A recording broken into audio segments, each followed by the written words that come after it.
నేటి మన Bible study కొరకు ఏర్పాటు చేసుకున్న భాగము హెబ్రీయులకు రాసిన పత్రిక 9వ అధ్యాయం 11 నుంచి 14 వచనాల వరకు. అయితే క్రీస్తు రాబోవుచున్న మేలుల విషయమై ప్రధాన యాజకుడిగా వచ్చి తానే నిత్యమైన విమోచన సంపాదించి హస్తకృతము కానిది అనగా ఈ సృష్టి సంబంధము కానిదియు మరి ఘనమైనదియు పరిపూర్ణమైనదియు నైన గుడారము ద్వారా మేకల యొక్కయో కోడెల యొక్కయో రక్తముతో కాక తన స్వరక్తముతో ఒక్కసారే పరిశుద్ధ స్థలములో ప్రవేశించను. ఏలయనగా మేకల యొక్కయు ఎడ్ల యొక్కయు రక్తమును మైలపడిన వారి మీద ఆవుదూడ బూడిద చల్లుటయో శరీర శుద్ధి కలుగునట్లు వారిని పవిత్రపరచని ఎడల నిత్యుడగు ఆత్మ ద్వారా తన్ను తాను దేవునికి నిర్దోషినిగా అర్పించుకొనిన క్రీస్తు యొక్క రక్తము నిర్జీవ క్రియలను విడిచి జీవము గల దేవుని సేవించుటకు మీ మనస్సాక్షిని ఎంతో ఎక్కువగా శుద్ధి చేయును. ప్రియమైన దేవుని పిల్లలారా, హెబ్రీయులకు రాసిన పత్రిక లోతైన అంశాల్లోకి మనం వస్తూ ఉన్నాం. గత వారం నేర్చుకున్నటువంటి లేఖ భాగంలో ప్రత్యక్ష గుడారము ఎలాగనో ఉపమాన రీతిగా ఉంది. అందులో ఉన్నటువంటి ఆచార వ్యవహారాలు అవన్నీ మనకు ఉపమాన రీతిగా ఉన్నాయని నేర్చుకున్నాము. అయితే అవి ఆరాధకునికి సంపూర్ణ సిద్ధి కలుగచేయలేని అర్పణలు, బలులు అని మనం నేర్చుకున్నాం. అయితే అని ఈనాటి మన ధ్యానం ప్రారంభిస్తున్నాం. అయితే క్రీస్తు రాబోవుచున్న మేలుల విషయమై ప్రధాన యాజకుడిగా వచ్చి, సో పాత నిబంధనలో యాజక ధర్మం ఏమైతే చేయలేకపోయిందో దానిని క్రీస్తు ఎలాగన నెరవేర్చాడో ఆ విషయాన్ని ఈ గ్రంథకర్త మనకు తెలియజేస్తూ ఉన్నాడు. దాని కొరకై అవి సంపూర్ణ సిద్ధి చేయలేనటువంటి ఆ స్థితిలో ఉండగా మరి యేసుక్రీస్తు ద్వారా ఏం జరిగిందనే విషయాన్ని తెలియజేస్తున్నాడు. సో ఈరోజు మనం కొంచెం లోతైన అంశాలు మనం ధ్యానిస్తాం. తానే నిత్యమైన విమోచన సంపాదించి అని అన్నాం. యేసుక్రీస్తు ఆయన ఇచ్చినటువంటి విమోచన నిత్యమైన విమోచన. ఆయన విమోచన పాత నిబంధన కాలంలో జంతు బలులు ఏవైతే విమోచన కార్యక్రమాన్ని పూర్తి చేయలేకపోయాయో యేసుక్రీస్తు వారు ఆయన ఇచ్చేటువంటి విమోచన నిత్యమైనటువంటి విమోచన. కీర్తన గ్రంథము 78వ కీర్తనలో 35వ వచనంలో ఇలాగుంది ఒక మాట: దేవుడు తమకు ఆశ్రయ దుర్గమనియు మహోన్నతులైన దేవుడు తమకు విమోచకుడు అనియు. దేవుడే విమోచకుడు. ఆ విమోచించడానికి యేసుప్రభు వారు చేసినటువంటి పని మత్తయి సువార్తలో తెలియజేస్తూ 20వ అధ్యాయం 28వ వచనంలో చెప్తున్న మాట ఏంటంటే, ఆయన మనుష్య కుమారుడు పరిచారము చేయించుకొనుటకు రాలేదు కానీ పరిచారము చేయుటకును అనేకులకు ప్రతిగా విమోచన క్రయధనముగా తన ప్రాణాన్ని ఇచ్చుటకు వచ్చును. దేవుడు విమోచకుడు.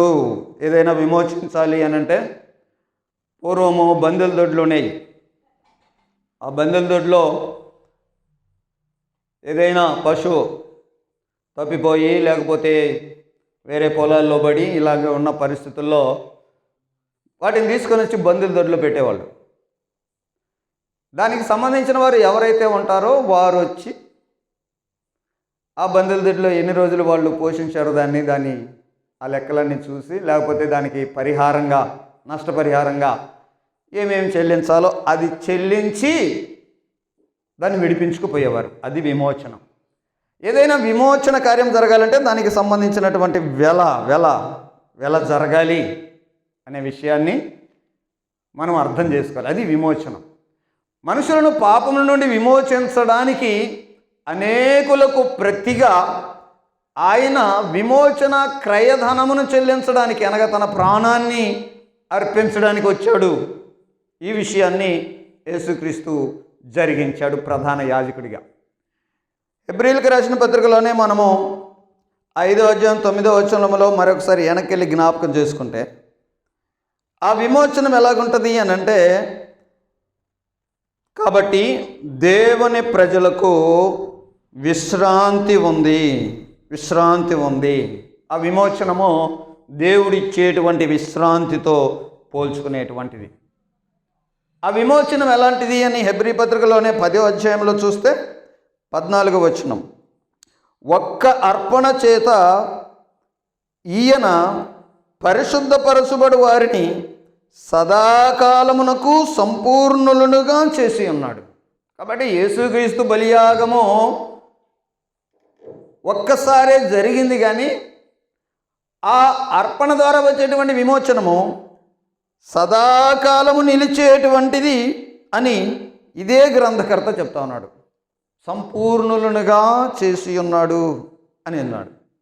కాబట్టి ఈ విమోచనం రావడానికి పాత నిబంధనలు అయితే జంతు బలులు, జంతువుల రక్తాన్ని, మేకల యొక్కయో ఎడ్ల యొక్కయో రక్తాన్ని ఇచ్చారు. కానీ ఈయన అయితే ఆ నిత్య విమోచనం కొరకు తన ప్రాణాన్ని ఫలంగా పెట్టాడు. తన్ను తానే అర్పించుకున్న ద్వారా అనే మాటలు చూస్తాం. అదే మనం చదివిన మాట, తానే నిత్యమైన విమోచన సంపాదించి, ఏమించి సంపాదించాడు? తనను తానే విమోచన క్రయధనమును ఇచ్చి సంపాదించాడు ఆ విమోచనాన్ని.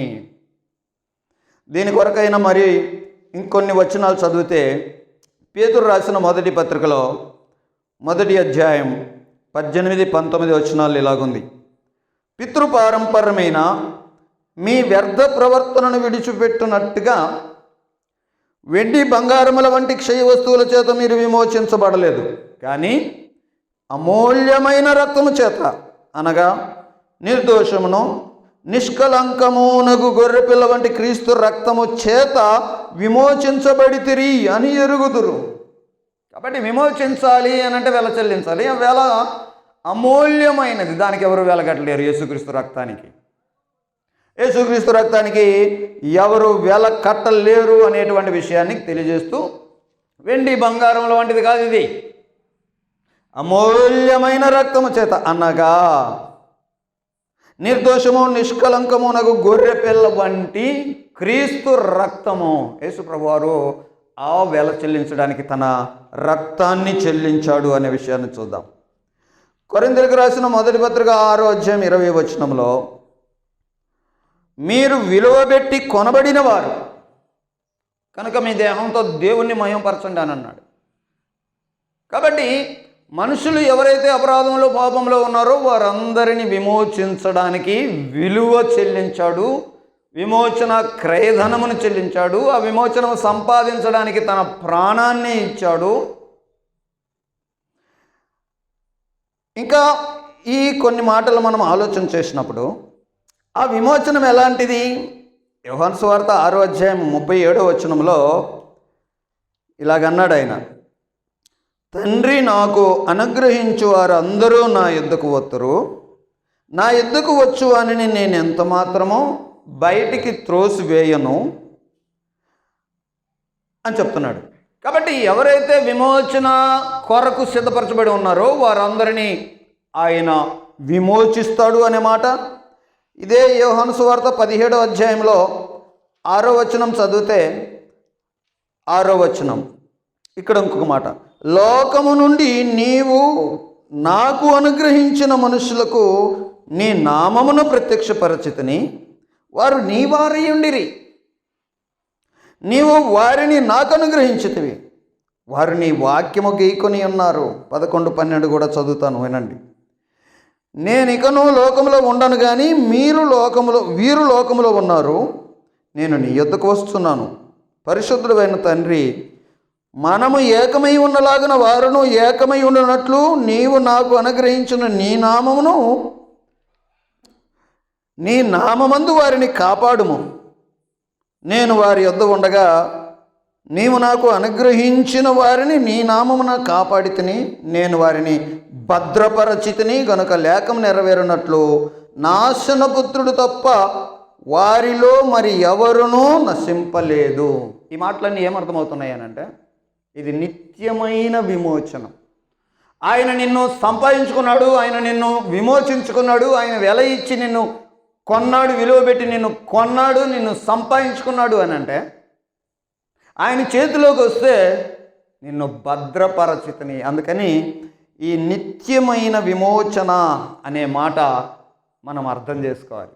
దాని కొరకై ఈ వివరణ అంతా మీకు ఇవ్వడం జరిగింది.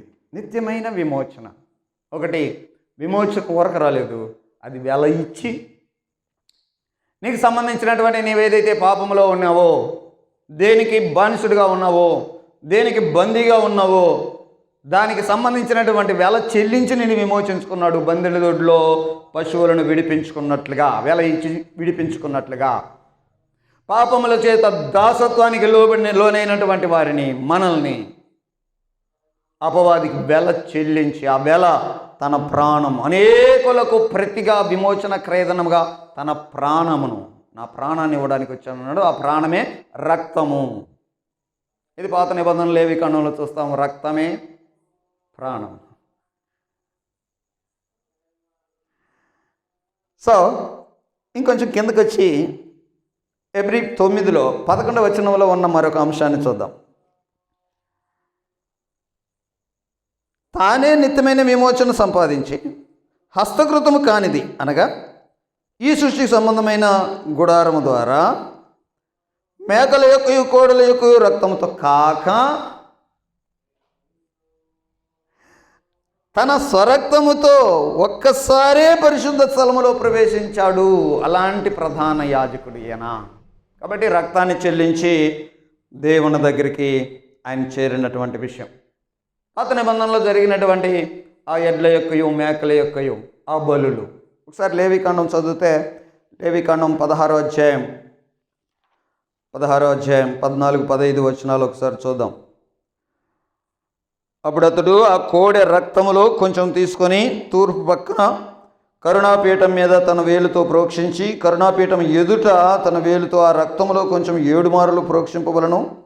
అప్పుడు అతడు ప్రజలు అర్పించు పాప పరిహారార్థమగు మేకను వధించి అడ్డు తెరలోనికి దాని రక్తము తెచ్చి ఆ కోడె రక్తముతో చేసినట్టు దీని రక్తముతోనూ చేసి కరుణాపీఠం మీదను కరుణాపీఠం ఎదుటను దాన్ని ప్రోక్షించాలి.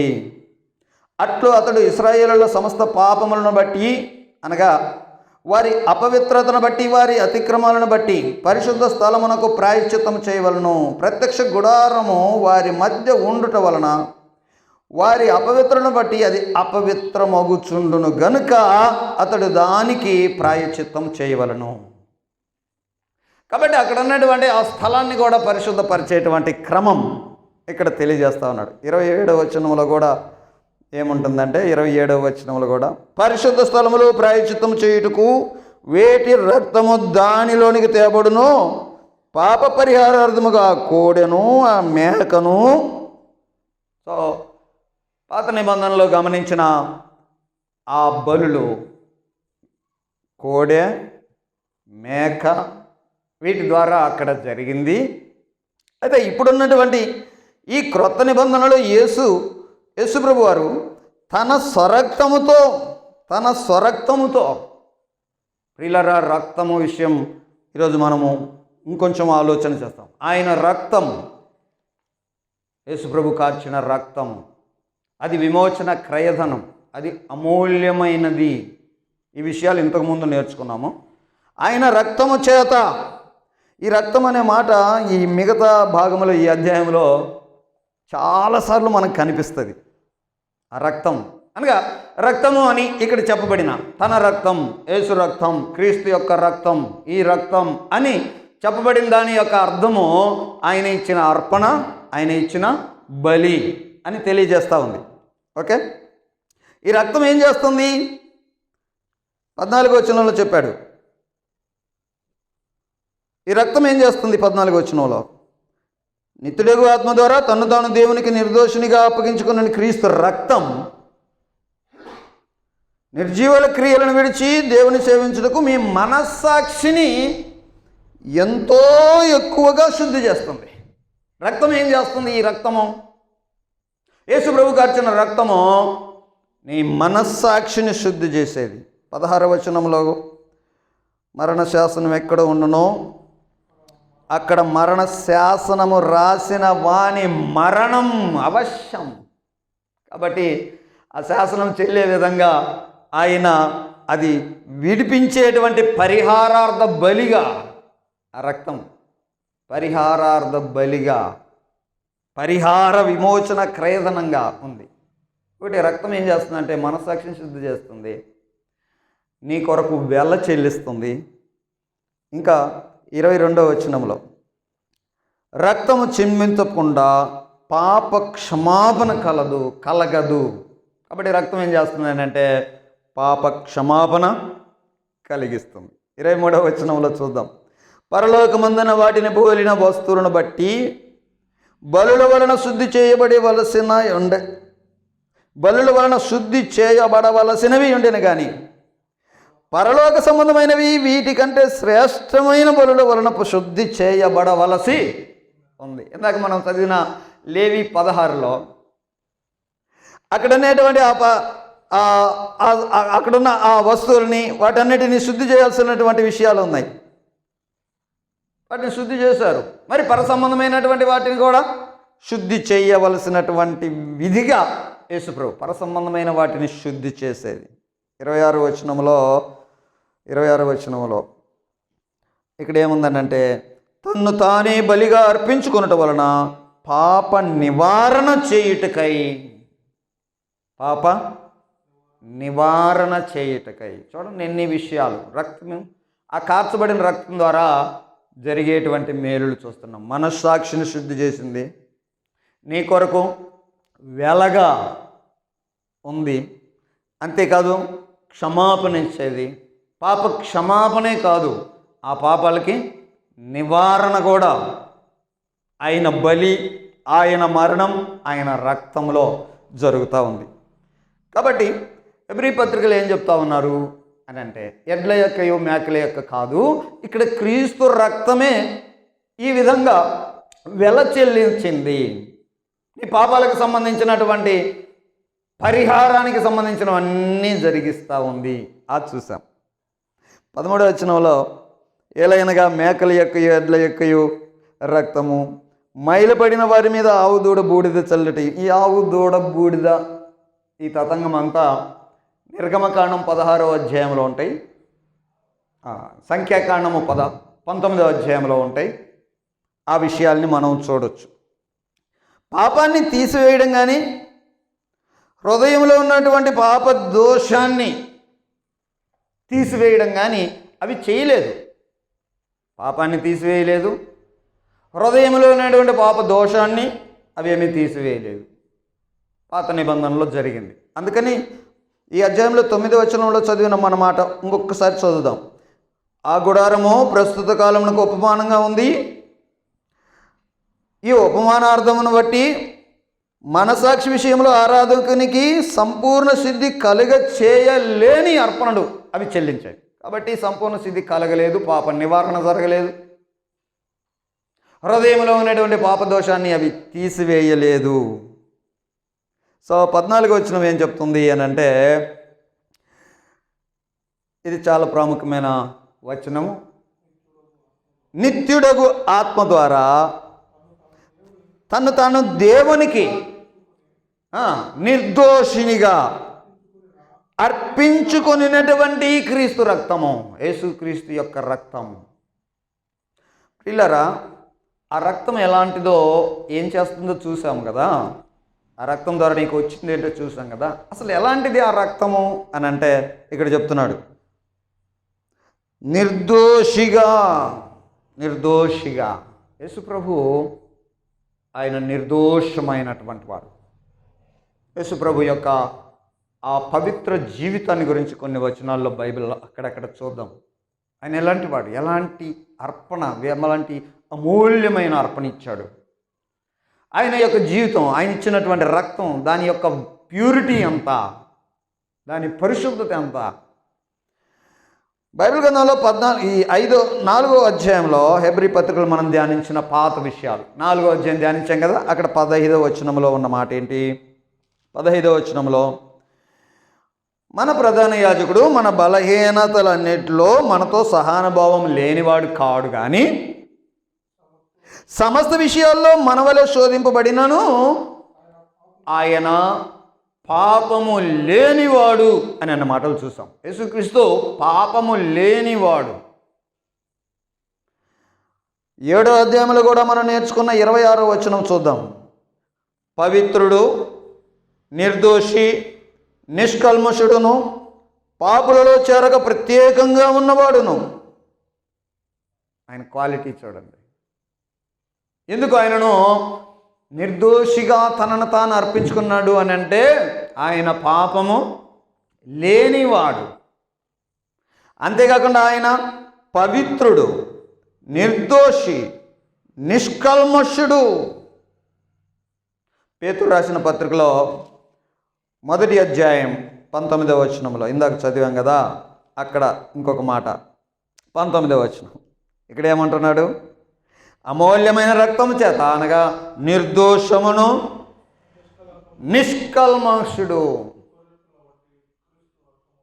ఆయన ఎలాంటి అర్పణ, ఆయన ఇచ్చిన అర్పణ యొక్క ప్యూరిటీ ఏంటి? అది నిర్దోషం. ఆయన నిర్దోషమైనటువంటి వాడు, పవిత్రుడు, కల్మషం లేనివాడు, పాపులలో చేరక ప్రత్యేకంగా ఉన్నవాడు, పాపము లేనివాడు. ఇదే పత్రికలో పేతురు 2వ అధ్యాయం, మొదటి పత్రిక 2వ అధ్యాయం 22వ వచనంలో ఆయన పాపము చేయలేదు, ఆయన నోట కపటం లేదు. యేసుక్రీస్తు యొక్క క్వాలిటీ చూడండి. పాపము లేనివాడు, ఆయన పాపము చేయలేదు, పాపులలో చేరక ప్రత్యేకంగా ఉన్నవాడు, కాబట్టి నిర్దోషి, నిష్కల్మషుడు. ఇప్పుడు చదువుతున్న మాట కపటము లేనివాడు. 3వ అధ్యాయం 18వ వచనంలో కూడా ఎలా అనగా మనలను దేవుని యొద్దకు తెచ్చుటకు అనీతిమంతుల కొరకు నీతిమంతుడైన క్రీస్తు. సో క్రీస్తు ఎలాంటి వాడు అని అంటే ఆయన నీతిమంతుడు. యేసుక్రీస్తు క్వాలిటీలు చూడండి, ఆయన ఇచ్చిన అర్పణ యొక్క ఆ విలువ చూడండి, దాన్ని ఇక్కడ తెలియచేస్తూ ఉన్నాడు. ప్రియులారా, ఈ వచనంలో కొంచెం మనసు పెట్టి ఆలోచన చేస్తే త్రిత్వం కనపడుతూ ఉంది. ఎలా అనగా మనలను దేవుని యొద్దకు తెచ్చుటకు,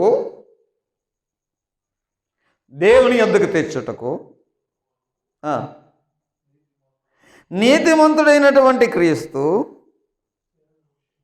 శరీర విషయంలో చంపబడి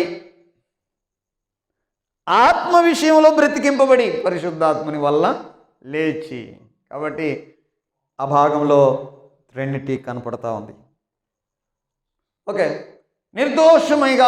నిర్దోషమైనటువంటి వాడిగా నిర్దోషమైనటువంటి ఆ రక్తాన్ని అర్పించాడు అని అంటే ఎలాగన నిర్దోషమో యేసుక్రీస్తు యొక్క ఆ పవిత్రతను, ఆ పరిశుద్ధతను, ఆ హోలీనెస్ని మనం చూస్తూ ఉన్నాం.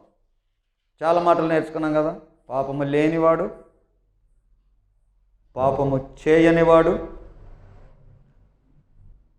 పాపుల్లో చేరక ప్రత్యేకంగా ఉన్నవాడు, ఆయన పవిత్రుడు, నిర్దోషి, నిష్కల్మషుడు, కపటం లేనివాడు మరియు నీతిమంతుడు అనే వచనాలు చూసాం. ఇంకా బైబిల్లో ఆయన క్యారెక్టర్ చాలా విషయాలు మనం నేర్చుకోవచ్చు. ఓకే, ఇలాంటి తనను తాను నిర్దోషిగా అప్పగించుకున్నటువంటి ఈ క్రీస్తు ఆ రక్తం ఏం చేస్తుంది అనే విషయాలు చూస్తూ, ఆ రక్తము మీకు విమోచన ఇచ్చింది, అది కూడా నిత్యమైన విమోచన అనేటువంటి ఆ మాటలు చూసాం. ఆ రక్తం ద్వారా నీకు వచ్చేటువంటి ప్రయోజనాలు చూసాం. అతి ప్రాముఖ్యమైనది ఏంటంటే, ఈ రక్తము 14వ వచనంలో చెప్తున్న మాట మిమ్మల్ని ఎలాగని శుద్ధి చేస్తుందనంటే, నిర్జీవ క్రియలను విడిచి జీవము గల దేవుని సేవించడానికి మీ మనస్సాక్షిని శుద్ధి చేస్తుంది. మిమ్మల్ని ఎలాగనా? 9వ వచనం జ్ఞాపకం చేసుకుందామా? ఆ యొక్క పాత గుడారములో ఆరాధించేవానికి సంపూర్ణ సిద్ధి కలగలేదు. ఏ విషయంలో? ఆరాధకునికి సంపూర్ణ సిద్ధి కలగజేయలేదు, మనసాక్షి విషయంలో.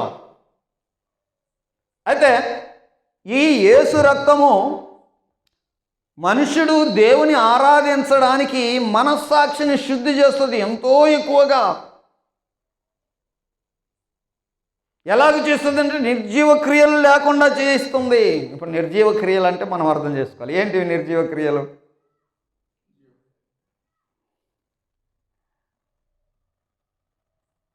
ఇదే పదాన్ని మనం అంతకుముందు కూడా ఒకసారి చదువుకున్నాము. అయితే ఇప్పుడు నేర్చుకోవచ్చులే అని అప్పుడు వదిలిపెట్టాం. 6వ అధ్యాయంలో, ఎబ్రిల్కి రాసిన పత్రిక 6వ అధ్యాయం ప్రారంభంలో,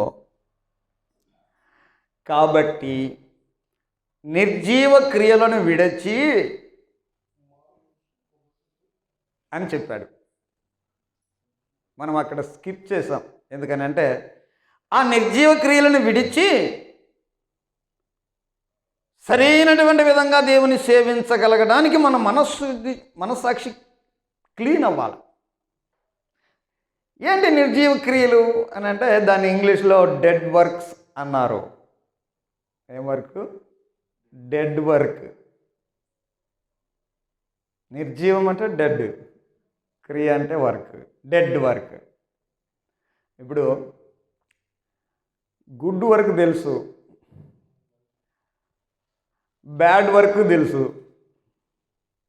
డెడ్ వర్క్ అంటే ఏంటిది మరి? గుడ్ వర్క్ అంటే మనకు అర్థమైంది, బ్యాడ్ వర్క్ అన్నా కూడా అర్థమైంది. డెడ్ వర్క్ అంటే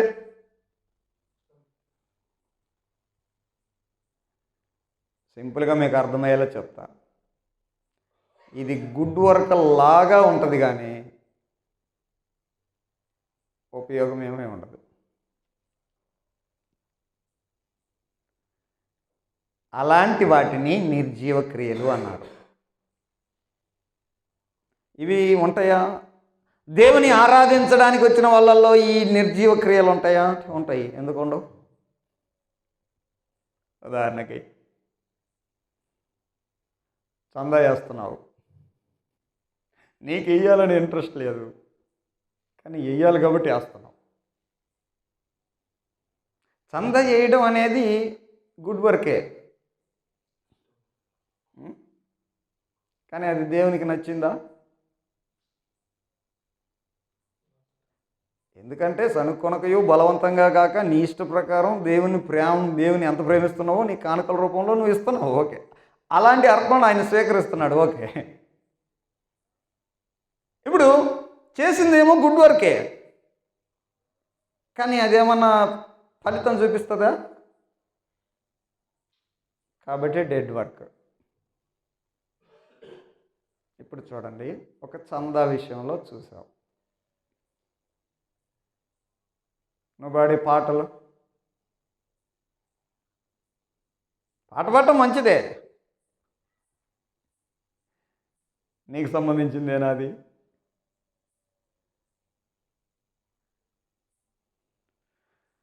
ఒక భక్తుడు అన్నాడు, క్రైస్తవులు అబద్ధాలు ఆడరు, అబద్ధాలు పాడతారు అని అన్నాడు. అంటే పాటలు మనకి సంబంధం లేని పాటలు ఎన్నో పాడుతుంటారు. దేవుని దగ్గరికి వస్తే ఎలాగ రావాలా? ఆనెస్టీ. నువ్వు ఆరాధికునికి సంపూర్ణ సిద్ధి కలిగే విధంగా నువ్వు ఆనెస్టీగా. అందుకే బైబిల్ గ్రంథంలో ఆయన ఆరాధించేవారు యథార్థవంతంగా ఆరాధించాలి, అలాంటి ఆరాధన ఆయన కోరుతున్నాడు. ఆత్మతో సత్యమతో ఆరాధించాలి అని సమరయ స్త్రీతో యేసుప్రభు వారు ఆ సంభాషణ చేశాడు. యథార్థవంతుల ఆరాధన. యథార్థవంతులు అంటే ఆనెస్టీ. వచ్చాడు, వాట్ ఈజ్ రియల్, ఏమైంది, అవే మాట్లాడతాడు, అవే పాడతాడు, అవే ఇస్తాడు ఆనెస్టీగా. అక్కడ ఏమీ వేషధారణ ఏమీ లేదు. నిర్జీవ క్రియలు, ఇలాంటి నిర్జీవ క్రియలు చాలా చేస్తుంటారు దేవుడి దగ్గరికి వచ్చి. చేసేది మంచి పని ఉంటుంది, కానీ అది దేవునికి అంగీకారంగా ఉండదు. అలాంటివి నిర్జీవ క్రియలు. బల్లలో చేయేస్తావు కదా, బల్లలో చేసేటప్పుడు పరీక్షించుకుంటాం. ఓకే, నిజంగా ఎగ్గుల మీద వేయటానికి ఆ సమయంలో నేను వేయటానికి బల్లలో నేను చేయి వేస్తున్నాను. పని మంచిదే, కానీ తప్పులు చేసి వచ్చి బల్లలో చేయేస్తానంటే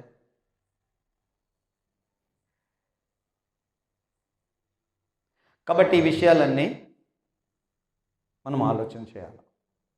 నిర్జీవ క్రియలు మనము దేవుని సేవించడానికి, దేవుని ఆరాధించడానికి, దేవుని దగ్గర సమయం గడపడానికి వచ్చేటప్పుడు మన మనస్సాక్షి క్లీన్గా ఉండి చేయాలా. వెళ్ళడం మంచిదే, చర్చికి చేయడం మంచిదే, ఓకే, అదేదో పర్ఫెక్ట్గా ఉండాలా. మనం చేసేటువంటి విషయాల్లో క్లారిటీ ఉండాలా. అది మన పరిశుద్ధాత్ముడు, మన మనస్సాక్షి సమ్మతించే విధంగా ఉండాలా. సో అలాగన ఆరాధించగలగటానికి ఇప్పుడు దశంభాగం ఇవ్వాలి. ఇశ్రాయేలీయులకి చెప్పాడు, మీరు వెళ్ళండి, ఇక నుంచి వాళ్ళ జీవితాల్లోనే చాలా నేర్చుకోవచ్చు మనం.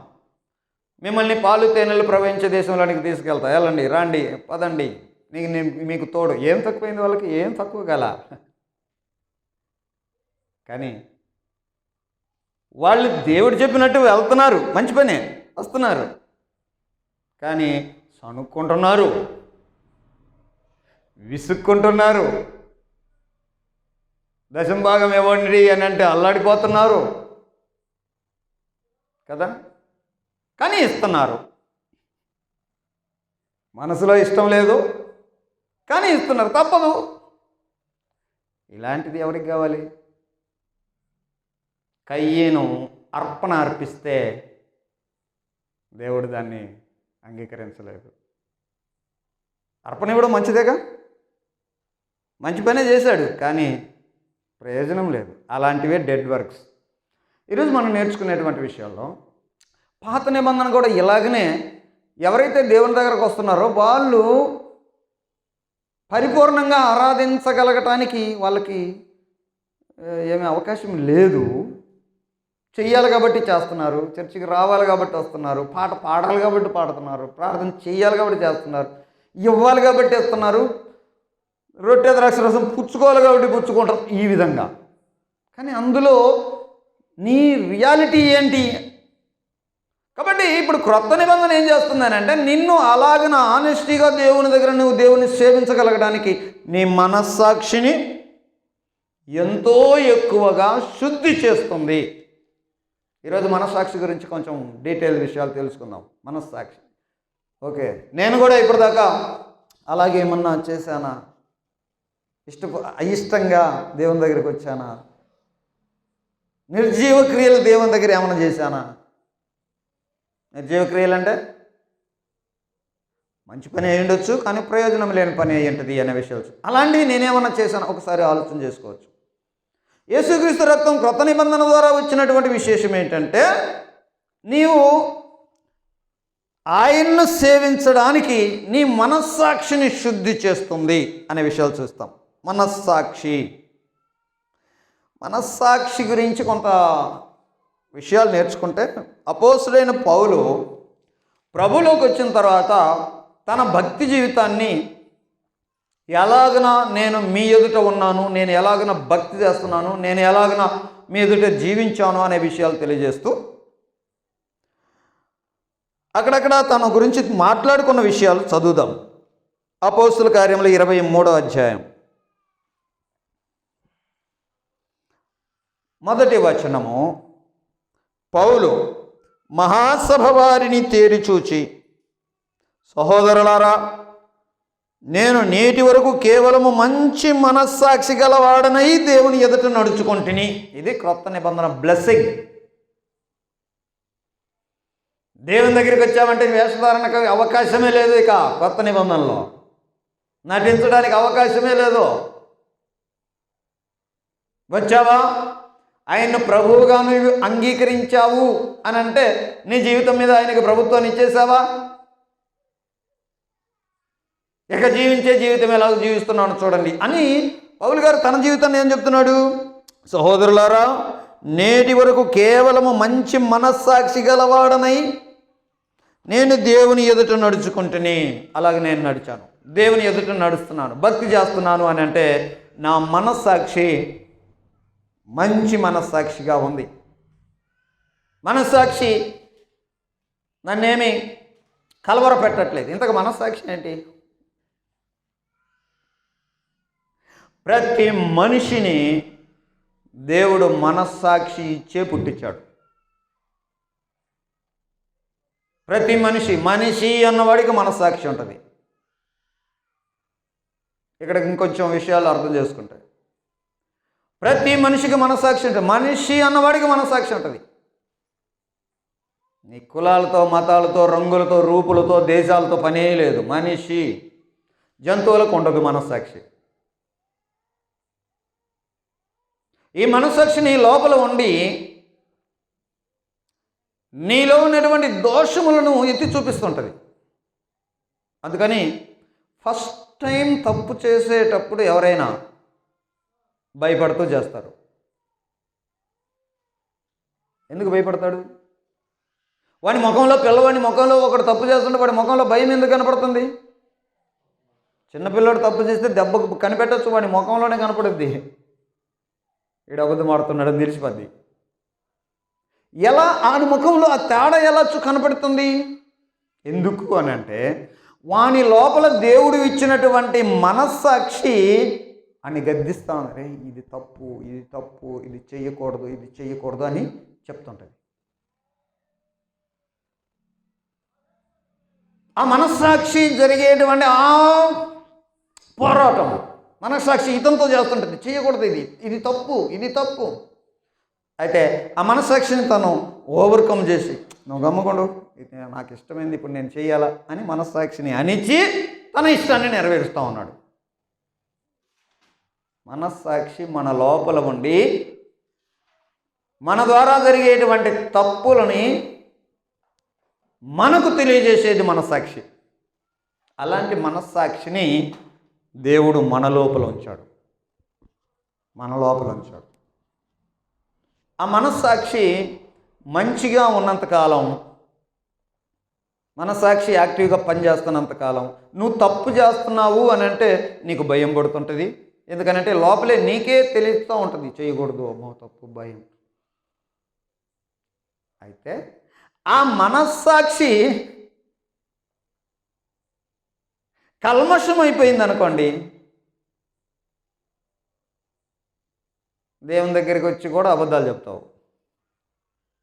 కదా. ఎందుకని? కయ్యనే మనకు గొప్ప క్యారెక్టర్. ఎగ్జాంపుల్గా అతన్ని స్టడీ చేస్తే మీకు చాలా బాగా అర్థమైంది. ఇప్పుడు తను తప్పులు చేస్తుంటాడు. తప్పులు చేసేవాడు దేవుని దగ్గరికి వచ్చి దేవుని సంతోషపరుస్తాను అని ఇస్తున్నాడు అర్పణలు. తనకు తెలీదా అది తను తప్పుడోడని? తెలుసా తెలీదా? తను తప్పులు చేస్తాడని తెలుసు, కానీ దేవుని దగ్గరికి వచ్చి ఇచ్చేస్తున్నాడు. ఎలాగొచ్చింది ఆ ధైర్యం? మనసాక్షి ఏం చేసింది? ఇప్పుడు మనసాక్షి వద్దు వద్దు వద్దు అంటుందా? అంటున్నా కానీ మనసాక్షిని పక్కన పెట్టి ఇప్పుడు చేయాల్సింది చేస్తలే అని. ఇలాగన మన లోపల ఉండేటువంటి యాక్టివ్గా పనిచేసేటువంటి మనస్సాక్షిని మనం కాపాడుకోవాలి. అది యాక్టివ్గా మనస్సాక్షి ఉన్నప్పుడు మనిషి తప్పు చేయాలంటే భయపడతాడు, మంచి చేయాలంటే సంతోషిస్తాడు, మేలు కీడులో వివేచనతో మనిషి బ్రతుకుతాడు. ఇలాంటి వివేచన కలిగించే విధంగా మనస్సాక్షిని ప్రతి మనిషిలో ఉంచుతాడు అని చెప్తున్నా. ఈనాడు కొంతమంది అంటున్నారు, మధ్యాహ్నం ఒక అతను ఫోన్ చేశాడు నాతో, మా తమ్ముడు ఒక ఆయన సేవకుడే.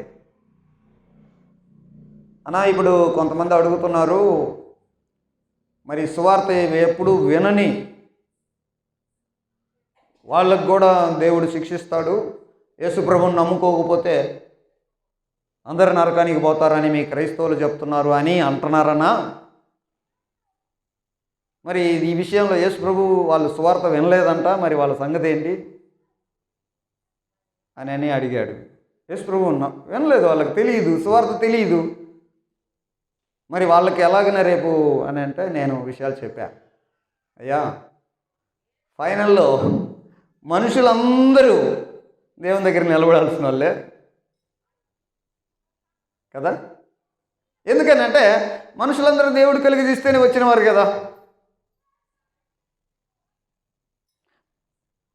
అలాగనే మనుషులందరూ వారి వారి లెక్కలు చెప్పుకోవాల్సిందే. క్రైస్తవులకైతే మనకి ఇండియాలో రాజ్యాంగంలో ఐపీసీ సెక్షన్ ఉన్నట్టు ఈ ఐపీసీ సెక్షన్లో ఇది ఉంది, నువ్వు ఈ పని చేశావు కాబట్టి ఈ సెక్షన్ ప్రకారం నువ్వు చేసింది తప్పు కాబట్టి నీకు ఇన్ని నెలల శిక్ష అని వేస్తారు కదా. అది మన కోర్టు చేసే పని.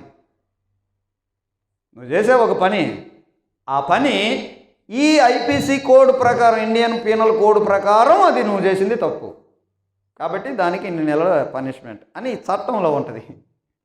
అది దాని ప్రకారం దేవుడు అలాంటి మన ఐపీసీ లాంటి సెక్షన్లు ఆయన దగ్గర ఉంటాయి.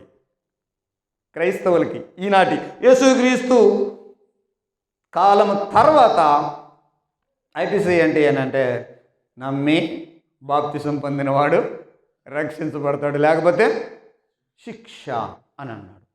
యేసుప్రభు కాలం తర్వాత ఐపీసీ ఏంటంటే నువ్వు నమ్మి బాప్తిసం పొందావా ఓకే, లేకపోతే నీకు శిక్ష. మరి యేసుప్రభు ముందు కాలంలో ఉన్న వాళ్ళ పరిస్థితి ఏంటి? వాళ్ళకి బాప్తిసం లేదు, సువార్త తెలియదు, యేసు మరణ సమాధి పునరుద్ధానాలు వాళ్ళకి జరగలేదు, మరి వాళ్ళ సంగతి ఏంటి? ఇప్పుడు ఎగ్జాంపుల్ ఇశ్రాయేలీలు ఉన్నారు. ఇశ్రాయేలీలకి ఒక ఐపీసీ ఏంటి? వాళ్ళ ఐపీసీ వాళ్ళకి తీర్పు ధర్మశాస్త్ర ప్రకారం జరుగుద్ది. ధర్మశాస్త్రాన్ని ఇశ్రాయేలీలకి ఇచ్చాడు, మీరు ఇలాగ ఉండాలి, ఇలాగ ఉండాలి, ఇలా ఉండాలి, ఇలా చేయాలి, ఇలా చేయకూడదు అని ధర్మశాస్త్రాన్ని ఇచ్చాడు. రేపు ఇశ్రాయేలీయుడు యేసుక్రీస్తు కాలం కంటే ముందున్నటువంటి ఇశ్రాయేలీయుడు ఎవడైనా రేపు తీర్పు దినంలో కడితే వానికి దేవుని దగ్గర ఉన్న సెక్షన్ ధర్మశాస్త్రం, నువ్వు ధర్మశాస్త్రాన్ని ఫాలో అయ్యావా లేదా పాయింట్ చేస్తాడు. దావీదు నా శత్రువులని నాశనం చేయి అని ప్రార్థన చేశాడు. శత్రువుల మరణాన్ని కోరుకుంటూ దేవుణ్ణి ప్రార్థన చేశాడు. తప్ప రైటా? శత్రువుల నాశనాన్ని కోరుకున్నాడు దావీదు, కానీ అది అతనికి రైటే. ఎందుకని అంటే తనకున్నటువంటి సెక్షన్ ఏంటంటే ధర్మశాస్త్రం. ధర్మశాస్త్రం ఏం చెప్తుంది? కంటికి కన్ను పంటికి పన్ను అని చెప్తుంది. కాబట్టి నీకు జరిగిన దాన్ని, నీకు నష్టం జరిగింది, అవతలకి నష్టం, ధర్మశాస్త్రం చెప్తుంది. కాబట్టి ధర్మశాస్త్రానుసారంగా అతను చేసింది రైటే, మరి అది చెల్లుద్ది ఆ రోజు. మీకు అర్థమవుతుంది కదా? ఓకే. యేసుక్రీస్తు కాలం తరువాత ఆ సెక్షన్ పనిచేస్తాయి. యేసుక్రీస్తు మరణం ముందు ఇలాగిన ఇశ్రాయేలుకి అయితే వాళ్ళ సెక్షన్ ఉంటుంది. మరి దేవుని ఎరగని వారి పరిస్థితి ఏంటి? దానికి తెస్సలోనికీయులకు రాసిన 2వ పత్రిక 7వ అధ్యాయంలో చెప్పిన మాట ఏంటంటే 6వ వచనం, ప్రభు అయిన యేసు తన ప్రభావమును కనబరుచు దూతలతో కూడా పరలోకము నుండి అగ్నిజ్వాలలో ప్రత్యక్షమై దేవుని ఎరగని వారికిని మన ప్రభు అయిన యేసు సువార్తకు లోబడిన వారికి ప్రతిదండన చేయునప్పుడు. సో ప్రతిదండన ఉంటుంది. ఇక్కడ ఇద్దరు గ్రూపులు చెప్పాడు. ఒకటి దేవుని ఎరగని వారికి, సువార్తకి లోబడని వారికి అని అన్నాడు. ఇప్పుడు నేను ఆ దేవుడు ఇచ్చేటువంటి ఆ సెక్షన్స్ విషయంలో మాట్లాడుతున్నా. క్రైస్తవులకు ఉన్న సెక్షన్ క్రైస్తవులదే, ఇశ్రాయేలుకు ఉన్న సెక్షన్ ఇశ్రాయేల్దే. మరి దేవుని ఎరగని వారికి ఎలాగైనా దేవుడు తీర్పు తీరుస్తాడు? అది కదా పాయింట్. ఎలా తెలుస్తుంది? దేవుని ఎరగడు, అతను ఎరగడు. నువ్వు దేవుని ఎరగకపోయినా రేపు దేవుని ఎదుట నిలబడాలా. ఆ నిలబడ్డప్పుడు ఆయన 2 పాయింట్లు నీ దగ్గర నుంచి లేవనెత్తాడు. 2 సెక్షన్లు ఆయన దగ్గర ఉంటాయి. ఒకటి, జగదుత్పత్తి మొదలుకొని సృష్టించబడినటువంటి వస్తువులను ఆలోచించడం ద్వారా నీకు దైవత్వం గురించిన విషయాలు నీకు అర్థమవుతాయి. రోమీలకు రాసిన పత్రిక 1వ అధ్యాయం 20వ వచనం. ఆయన అదృశ్య లక్షణములు అనగా ఆయన నిత్యశక్తి, దేవత్వం జగదుత్పత్తి మొదలుకొని సృష్టించబడిన వస్తువులను ఆలోచించుట వలన తేటబడుతున్నవి. సో నాకు దేవుడు తెలియదు అనడానికి అవకాశమే లేదు. దేవుని ఎరగని వారని నువ్వు అంటున్నావు, కానీ ఈ సృష్టిని ఆలోచన చేస్తే దేవుని గురించి నీకు అర్థం అవ్వాలా. ఎందుకనంటే ఆయన ఇచ్చిన ఆత్మ నీ దగ్గర ఉంది. ఈ ఆత్మ దేవుని కొరకు ఆరాట పడుతుంది. దాన్ని నీవు నిర్లక్ష్యం చేసావు. దేవుని వెదకుట్లో నువ్వు నిర్లక్ష్యం చేసావు. అది ఒకటి. ఆయన దగ్గర ఉన్న సెక్షన్స్ ఆయన సృష్టించిన సృష్టే. ఇదిగో, ఇది ఎందుకు కలుగజేశా, ఇది నీకేం నేర్పించింది, ఈ సూర్యుడు నీకేం నేర్పించింది, ఈ గాలి నీకేం నేర్పించింది, నా గురించి తెలుసుకోవాలని నీకు ఆలోచన పుట్టించలేదా? ఆ సెక్షన్లు ఆయన కొట్టాయి. అందులో ఇంకొక సెక్షన్, నీలో మనసాక్షి పెట్టారు కదా, నువ్వు తప్పు చేసేటప్పుడు భయముగా అనిపించలేదా నీకు? ఇది తప్పు అని నీకు లోపల నీ అంతర్మదనం చెప్పలేదా, అంతర్వాణి చెప్పలేదా? మనస్సాక్షి. సో మనస్సాక్షి ప్రతి మనిషిలో ఉంటుందా? ఉంటుంది. దేవుని ఎరగని వారికి తీర్పు అని అంటే ఇలాగనే మనస్సాక్షిని బట్టి, క్రియేషన్ బట్టి దేవుడు వాళ్ళకు తీర్పు తీరుస్తాడు అనే విషయాలు ఆ తమ్మునితో నేను మధ్యాహ్నం చెప్పాను. ఆ విషయాలు మీకు కూడా చెప్పే అవకాశం వచ్చింది. సరే, ఇప్పుడు మనస్సాక్షి. ఈ మనస్సాక్షి క్లీన్గా ఉండాలి. తప్పు చేసేయడానికి మనస్సాక్షి ఇచ్చేస్తుంటారు. సో పౌలు గారి విషయంలో 24వ అధ్యాయం, అపోస్తల కార్యం 24వ అధ్యాయంలో 16వ వచనం, ఈ విధముగా నేను దేవుని ఎడలను మనుషుల ఎడను ఎల్లప్పుడూ నా మనస్సాక్షి నిర్దోషమైనదిగా ఉండునట్లు అభ్యాసము చేసుకొనుచున్నాను. దేవుళ్ళకి వచ్చిన తర్వాత నా మనస్సాక్షి నిర్దోషముగా ఉండేటట్లుగా నేను అభ్యాసం చేసుకుంటున్నాను. నిర్దోషమైనదిగా ఉండినట్లు అభ్యాసం చేసుకుంటున్నాను. సో మనస్సాక్షి, నేను భక్తి చేస్తున్నాను అని అంటే నా మనస్సాక్షి నిర్దోషమైనదిగా ఉండేటట్టుగా నేను అభ్యాసం ప్రాక్టీస్ చేస్తూ ఉన్నా, ఎక్సర్సైజ్ చేస్తూ ఉన్నా. మనస్సాక్షి నన్ను గద్దించకూడదు అనగా నేను చేసేటువంటి క్రియలతో ఏదైనా తప్పు జరిగితే నన్ను గద్దించకూడదు అని అంటే మనస్సాక్షిని ఆపేస్తానని కాదు. అలా గద్దించకుండా ఉండగలిగేటట్టుగా నా జీవితాన్ని చూసుకునేటట్టుగా ఉంటున్నాను. దాని కొరకు నేను అభ్యాసం చేస్తున్నాను, ఎక్సర్సైజ్ చేస్తున్నాను, ప్రాక్టీస్ చేస్తున్నాను. భక్తి చేయడం అంటే మామూలు అనుకుంటున్నారండి? దేవుని సేవించడానికి మనస్సాక్షి మనకు అంత క్లియర్గా ఉండాలి. రోమీలకు రాసిన పత్రిక 2వ అధ్యాయం 15వ వచనంలో ఒక మాట చదువుదాం. రోమా 2:15. అట్టివారి మనస్సాక్షి కూడా సాక్ష్యం ఇచ్చుచుండగాను వారి తలంపులు ఒకదాని మీద ఒకటి తప్పు మోయచ్చు లేక తప్పు లేదని చెప్పుచుండగాను. మనస్సాక్షి ఏం చేస్తుంది? ఒకదాని మీద తప్పు మోయుతుంది, ఇంకొక దాని మీద తప్పు లేదులే అని చెప్తుంది. సో మనస్సాక్షి చూడండి, సాక్ష్యం ఇస్తుంది. ప్రతి మనిషిలో మనస్సాక్షి ఉంటుంది. నువ్వు చేసే పని అది తప్పు కాదో ఆ విషయాల్ని ఎక్స్ప్రెస్ చేస్తూ ఉంటుంది, సాక్ష్యం ఇస్తూ ఉంటుంది అనే విషయాన్ని ఈ వచనాన్ని బట్టి అర్థమవుతుంది. రోమీలకు రాసిన పత్రిక 9వ అధ్యాయం 3వ వచనంలో ఉన్న మాట, పరిశుద్ధాత్మయందు నా మనస్సాక్షి కూడా సాక్ష్యమిస్తుంది, నాతో కూడా సాక్ష్యమిస్తుంది. ఇందాక వారి మనస్సాక్షి వారికి సాక్ష్యమిస్తుంది. వారి మనస్సాక్షి తప్పు మోపుతూ ఉంది, తప్పు లేదని చెప్తుంది. వారిది అని చెప్పాడు. ఇక్కడ మన మనస్సాక్షి నాతో కూడా సాక్ష్యం ఇస్తుంది అని అంటున్నాడు. కొరింథీయులకు రాసిన మొదటి పత్రిక 8వ అధ్యాయము 7వ వచనం చదువుదాం. అయితే అందరి యందు ఆ జ్ఞానం లేదు, ఈ జ్ఞానం లేదు. కొందరు ఇది వరకు విగ్రహమును ఆరాధించువారు గనుక తాము భుజించు పదార్థములు విగ్రహమునకు బలి ఇవ్వబడినవి అని ఎంచి భుజించుదురు. అందువలన వారి మనస్సాక్షి బలహీనమై అపవిత్రమగుచున్నది. క్రైస్తవుడు అయిన తర్వాత నువ్వు అదేదో చేయకూడని పని చేస్తా ఉన్నావు, అది ఫలానాది అని నీకు తెలిసి కూడా తింటున్నావు. కాబట్టి ఇప్పుడు మనస్సాక్షి ఏం చేస్తుంది?